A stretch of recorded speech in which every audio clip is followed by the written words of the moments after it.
Motor Toon Grand Prix is a cute and colorful PS1 racing game from Sony Computer Entertainment. This title represents Sony's first video game produced completely in-house, with the majority of the development undertaken by an internal dev team called Polly's Entertainment. Published on December 16, 1994, Motor Toon Grand Prix just missed the PlayStation's December 3rd launch. However, it is one of the games most heavily associated with the early days of the console. 8 games did end up launching with the system, which you can learn about more in the video I already made. And while Motor Toon Grand Prix wouldn't join them as a launch title, it did join 8 other games released in December of 1994, gaining the distinction of an almost launch title.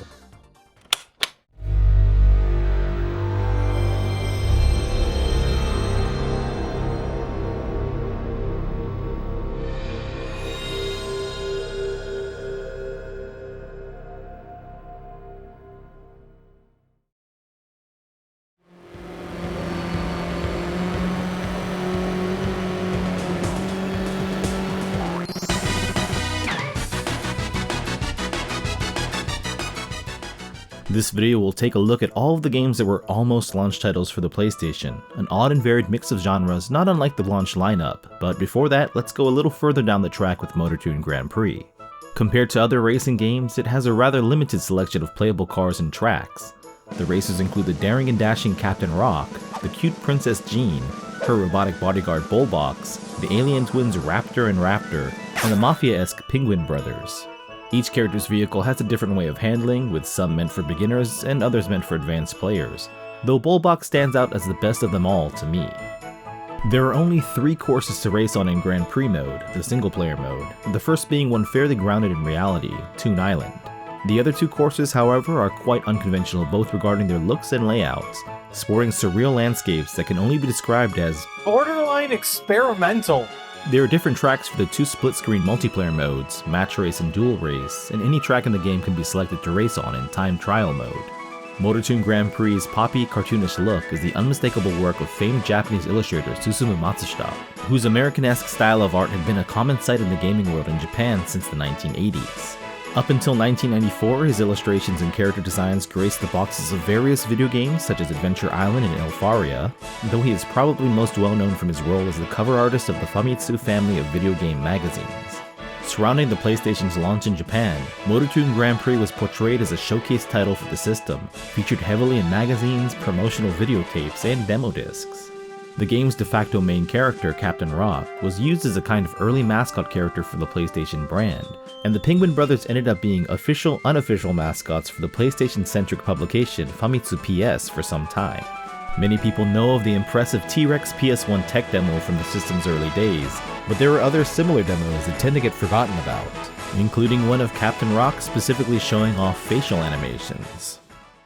Despite the highly saturated colors and stylized presentation of the racers, race cars, and racetracks in the game, Motor Toon Grand Prix has some pretty realistic gameplay and physics, minus all the bounciness and elasticity of the cars themselves anyway. This was an intentional design choice made by Polly's Entertainment head Kazunori Yamauchi, who joined Sony with the hopes of creating a realistic 3-dimensional race simulation. Mr. Yamauchi would eventually turn that hope into a reality when he and his studio developed Gran Turismo, which would go on to become the best-selling game on the PS1 and arguably Sony's greatest gaming franchise. Polly's Entertainment would later be renamed Polyphony Digital, a developer that should be well known by any PlayStation or racing game diehard. The original Gran Turismo is not only one of the most influential racing games ever made, it's one of the most important video games ever made, period. And all the way back on December 16, 1994 is when the foundational tracks for the series were first laid, with Motor Toon Grand Prix. This game would remain a Japan exclusive at the time, passed on for international release in the West by executives who felt the game did not represent their vision for the PlayStation brand moving forward.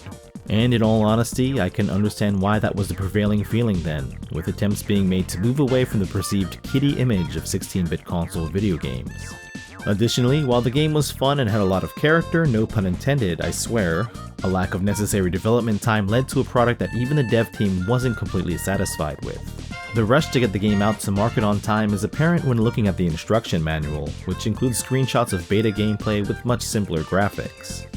Motor Toon Grand Prix 2 came out in 1996, adding more tracks, characters, and modes while rectifying many of the issues that plagued the original. It was later tweaked, balanced, and localized for North American release, which dropped the 2 from the title since the first game stayed in Japan. This version would also circle its way back home as a reduced price best hits title called Motor Toon Grand Prix USA Edition. Unfortunately, with the remarkable success of the Gran Turismo series, as well as the transformation of the PlayStation brand over the years, the guys and girls at Polyphony haven't gone back to this franchise, and chances are they won't anytime soon, if ever. But at least the original and its sequel are still there and easy to find and play.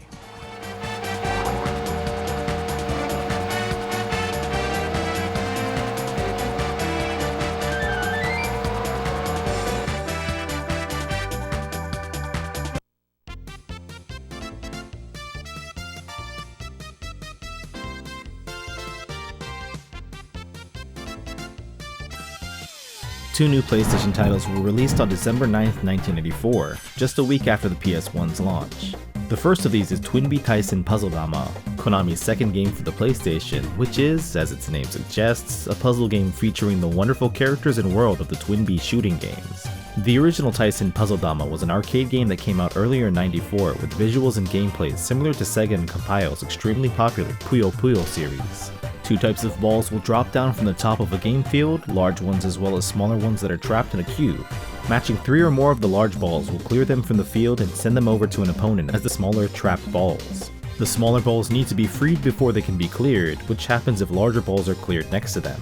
It's in this way that combos are typically set up and performed, with larger combos leading to more points as well as a bigger, more complicated wave of attack balls for your opponent to deal with. There is an oddball cast of characters to choose from, and aside from the aesthetics, the only differences between them are their attack patterns. And those are pretty much the basics. You have no idea how much restraint it took not to make any tasteless ball jokes here. You're welcome. Or sorry if that's what you were expecting. The Twinbee themed port appropriately replaces the colored balls with colored bells, and all the selectable characters are familiar faces found in the popular games and radio drama series. There's the obligatory battle mode, which allows 2 players to duke it out, but the main mode is story mode, a single player campaign where the citizens of Donburi Island prove their mettle in order to acquire the Super Bell, which grants a single wish to the one who rings it. The player chooses his or her Twinbee avatar and travels through the Twinbee world to challenge 9 total opponents. Each matchup has a unique, fully voiced dialogue session before the match starts, which is a lot of fun, and beating the final boss, Princess Melora, treats the player to an ending and the staff credits. Clearing the game once unlocks an edit mode where you can customize attack patterns and also play as extra characters encountered in the story mode. Unfortunately, these new characters have no dialogue or endings. Unlike a lot of other early Konami titles on the PS1, this wasn't ported to the Saturn surprisingly, and it also remained a Japanese exclusive. Other Twinbee games would soon make their way to the PlayStation, and more Taisen Puzzle-dama titles as well. Twinbee Taisen Puzzle-dama is a fantastic title with cute and colorful graphics and an excellent soundtrack, something any Twinbee or puzzle game fan should have in their collection. Oh, and as for the arcade original, well, it's accessible in this game's options menu, a wonderful little bonus. いいかしら。ごめんなさい。どうです？いいか。いいかしら。いいか。へい。ほれほれ。あ、そんな。諦めないで。頑張って。Kikuni Masahiko Jirushi Warau Fukei-san Pachislot Hunter, or Masahiko Kikuni's laughing policewoman Pachislot Hunter, is one part digital slot machine simulator, one part digital manga, brought to us by Forum, Human, and Media Entertainment. I know what you're thinking, what a weird combination, and yes, you're correct. It's an early product of the 32-bit Wild West of game development, and I'm all for it. The slot machine side of this software allows players to enjoy one of 6 fictional machines rendered in 3D, 5 of which can be played in the game's story mode. Much like their real-life counterparts, the slot machines all have some sort of theme attached to them, including a traditional Japanese-style one, a muscle-pumping bodybuilder one, and one featuring an old Japanese man who I presume is drunk. Always presume they're drunk.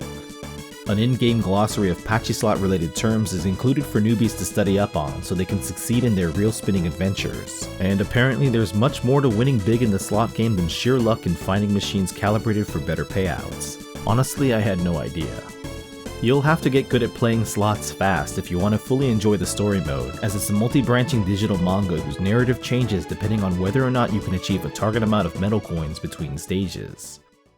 I have not mastered whatever nuanced strategy or technique is required to become a rich man from slots, so I got a bad ending for the story mode. As mentioned before, it's presented as an original digital manga and was written by Masahiko Kikuni, an artist known for his comedic stories.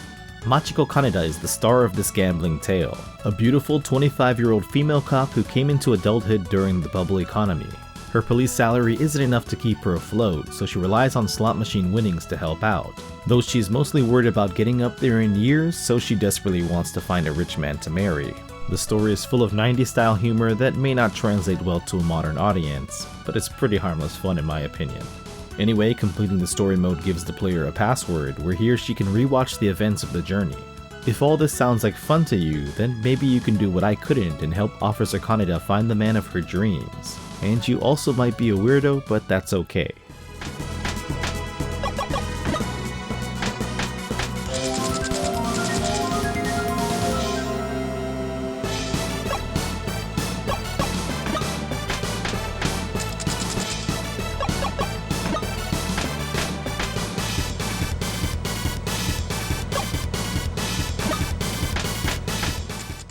Another pair of PS1 releases would arrive on December 16th, again one being Motor Toon Grand Prix, and the other from Software's first-person action RPG Kingsfield.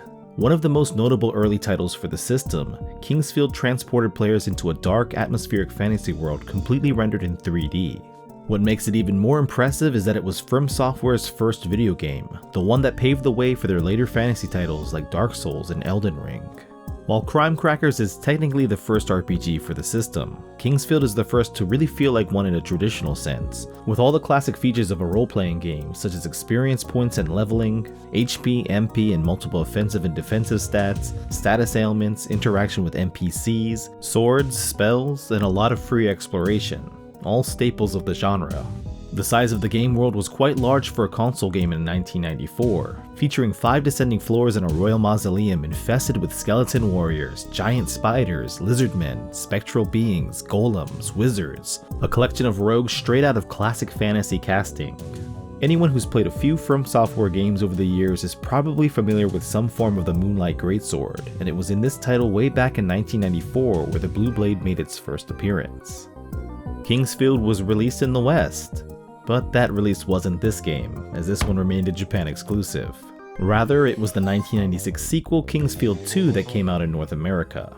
A third Kingsfield would be published in 1998, which is known as Kingsfield 2 outside of Japan, and a fourth in 2002 for the PlayStation 2 called Kingsfield the Ancient City in the West. Kingsfield was a popular title and series from Software that would see multiple print runs and spin-offs, and would also inspire other franchises from the developer, such as the Shadow Tower and Echo Knight games. There's so much to talk about with Kingsfield and its legacy, I could do an entire video on it. And I did actually, back in 2021. If you're interested in delving a bit deeper and braving the depths of the original Kingsfield, I hope you'll give it a watch. To wrap things up here though, while the game is probably a bit too simple and slow moving for most people today, I think there's still a lot of enjoyment to be had with it, especially for those interested in the history of the PlayStation, hardcore fans of From Software games and lore, or people who enjoy Western PC RPGs from the 80s and 90s, which heavily influenced the original Kingsfield and what came afterwards.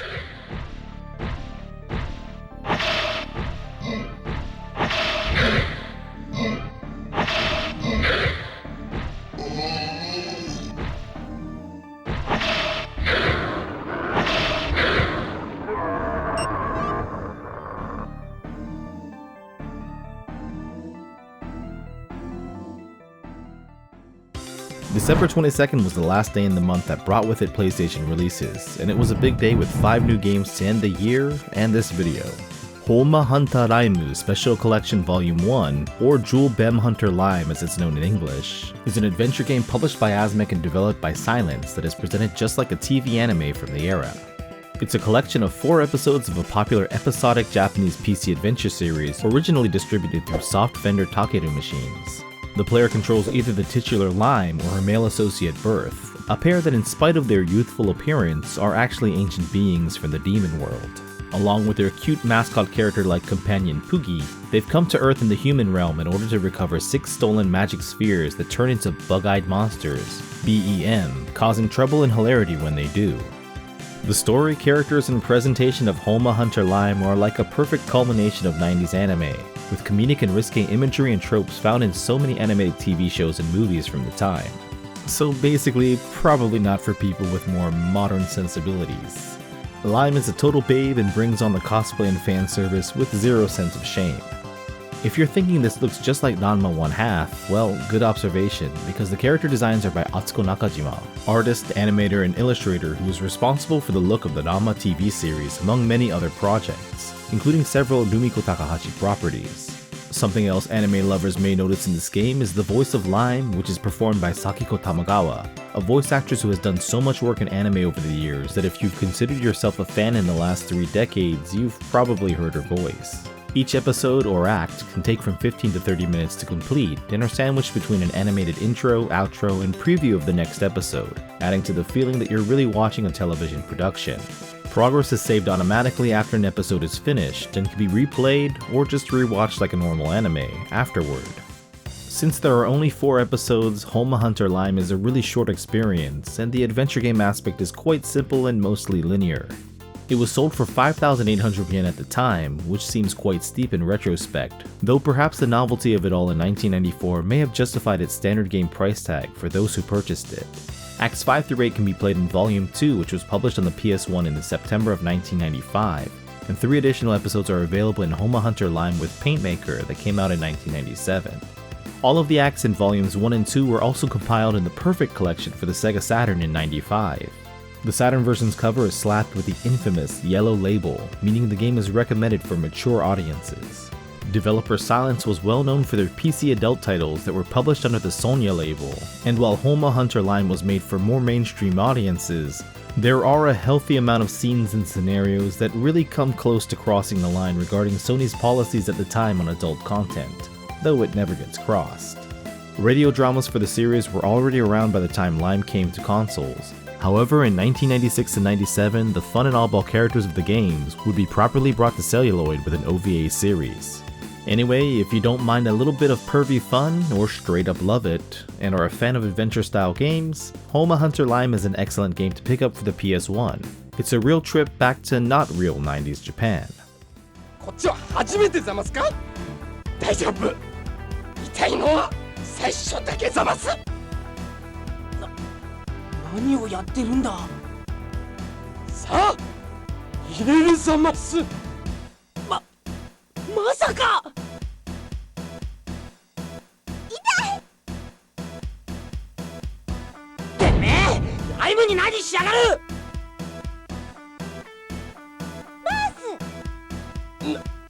なんざますかあなたは。なんざますかじゃねえ。てめえこんなところにライムを連れ込んで何してやがんだ。何って見ての通りお注射ざますが。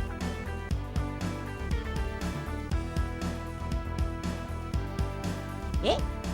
注射Jikkyou Powerful Pro Baseball 95, Konami's third game for the PlayStation, was the first baseball game on the PS1 and the second title in the long-running Jikkyou Powerful Pro Yakyuu series. The first game, Jikkyou Powerful Pro Baseball 94, was released earlier in the year on the Super Famicom, and this PS1 sequel is pretty much a powered-up port of the original. It's a series characterized by its simple but attractive graphics and super deformed players, a style that has endured for over 3 decades now. Teams are represented from both the Pacific and Central Leagues and Japan's equivalent of the MLB in North America, the NPB, or Nippon Professional Baseball. Players can also choose the all-star teams from both leagues, and stadiums too are based on authentic locations, though they're decorated with Konami game advertisements rather than beer or whatever else you'd find in the real world. For those who want to play an entire season, there's Pennant Mode, which also allows progress to be saved, and for fun there's Scenario Mode, which places the player in a variety of tight situations typically in later innings where he or she can win in glorious fashion or utterly fail in dramatic defeat. Taisen Mode is likely where a majority of baseball fans will spend most of their time, allowing single matches against a friend or the computer, and there's a Nonbiri option that pits 2 CPU-controlled teams against one another, so you can just relax and enjoy viewing a good time at the old 32-bit ball game.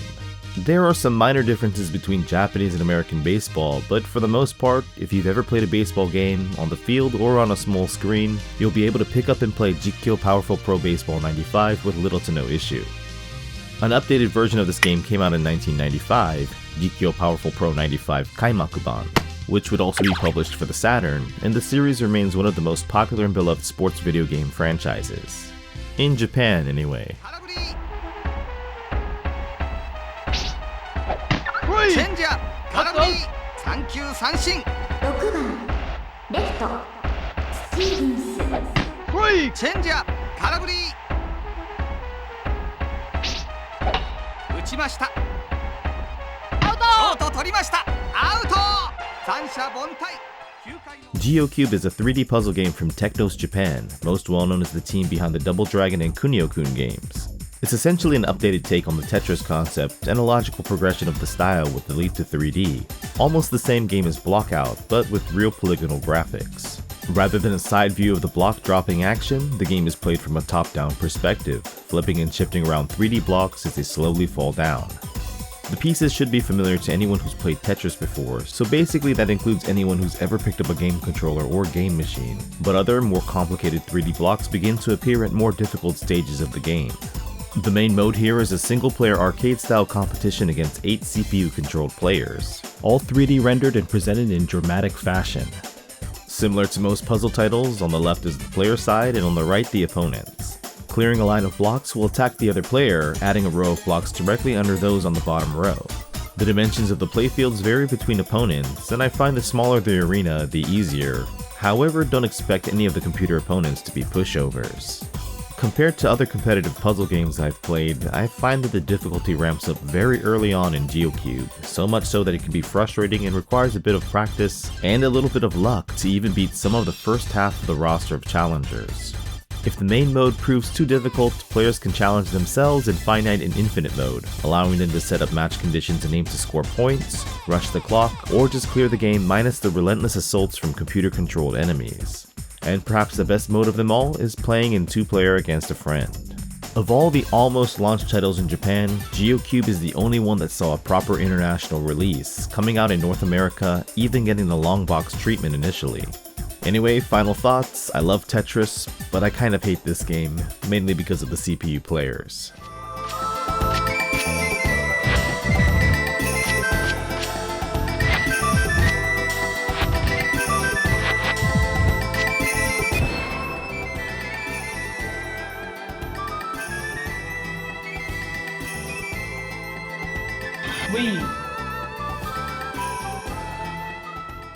Kakinoki Shougi from ASCII was the first of so many shogi games that would make their way to the PlayStation. Commonly referred to as Japanese chess, shogi is a beloved game of strategy and wit that has been enjoyed in the Far East for centuries, and pretty much every video game machine that ever graced Japanese shores has options for playing digital shogi. I know you're not here for a lesson on shogi, those can be found elsewhere, so simply put, it's a game for 2 players who have opposing armies made up of soldiers, generals, and kings, and is actually quite similar to its Western counterpart, even down to some of the movesets of the pieces. One of the biggest differences is the ability to place captured pieces back on the game board, which creates all kinds of nightmarish strategic possibilities that one as simple-minded as myself cannot hope to comprehend. Kakinoki Shougi provides many settings and ways to play, however the presentation is pretty bare bones, and aside from some clear voice samples calling the quote-unquote action, nothing here takes advantage of the power of the PlayStation. Not that you really need fancy graphics and sound effects to enjoy a good game of shogi. You can play against a friend or against the CPU, which has 5 different difficulty levels, or you can watch the gameplay itself, though no matter what you do in this game, know that it will be a time-consuming affair. Kakinoki Shougi was later ported to the Sega Saturn and Super Famicom, and the series continued on for many years, the game system performing well in national computer shogi competitions, and the last iteration becoming freeware. Digital shogi has evolved since this '94 release, but if you were a shogi fanatic back then, this would have been a great way to play, and honestly, it still is. 先手2六飛車後手3二銀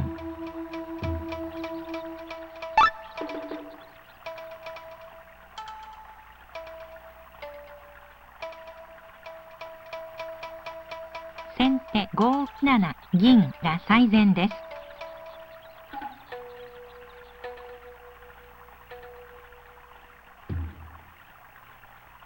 先手5、7、銀。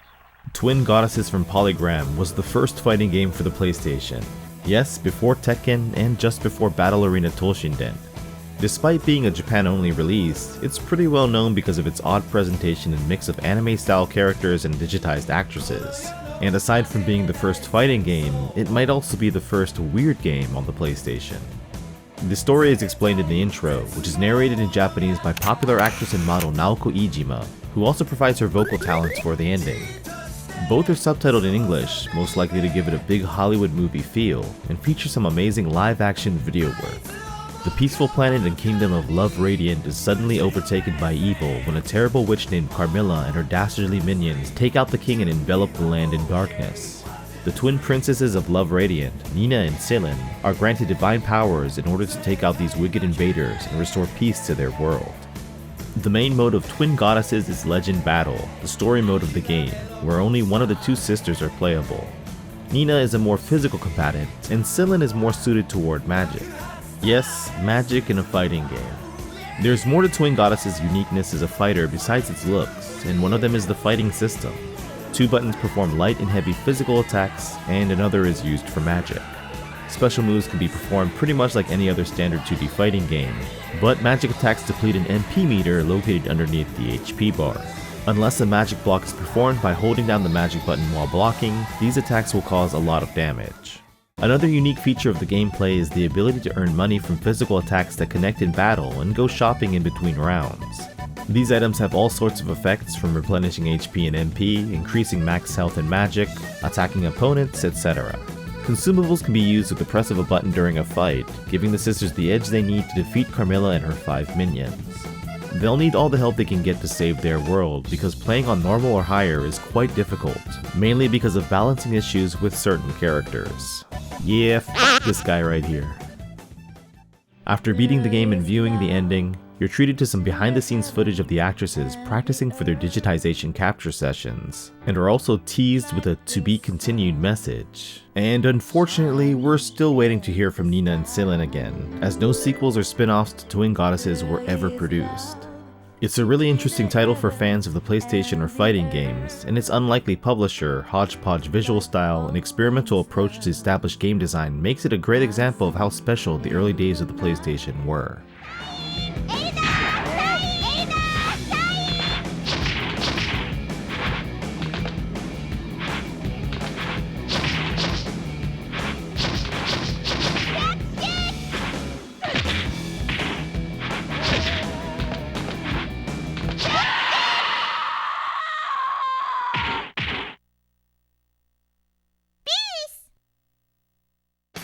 And those are the 9 games that almost launched with the PlayStation back in December 1994. The first month of PlayStation had a total of 17 games to choose from, differing in genre and scope, and early adopters surely would have found something to enjoy back then, whatever their tastes in games. In 1995, more of the bigger hits associated with the PS1 would start to pop up, such as Tekken, Ace Combat, Arctolad, and Suikoden. However, the less mainstream, quirkier, and niche titles never stopped coming to the system. A similar mishmashed lineup of games can easily be found on digital gaming marketplaces today, however it's a rare sight in retail. The amazing and unique variety of titles on the original PlayStation may be a thing of the past, but is remembered fondly to this day by those who were there to enjoy the ride. And hopefully it's something newer generations of gamers can discover and enjoy for themselves too. Anyway, this is Jimmy Hoppa from Import Gaming for the win. Thanks for watching, and stick around for more Japanese PlayStation coverage in the near future. Take care.